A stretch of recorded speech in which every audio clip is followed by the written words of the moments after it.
கண்டிப்பா ஒரு நாள் ஹோகாகே ஆவேன். எப்படி சாதிக்கலாம்னு நினைக்கிறேன்? இப்படி குப்பரப்படுத்திக்கிட்டு கனவு கண்டுகிட்டா?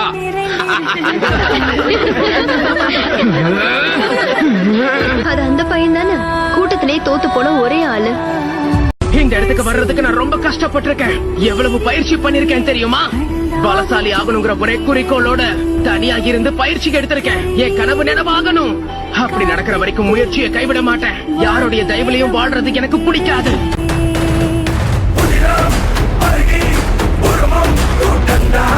இவனின்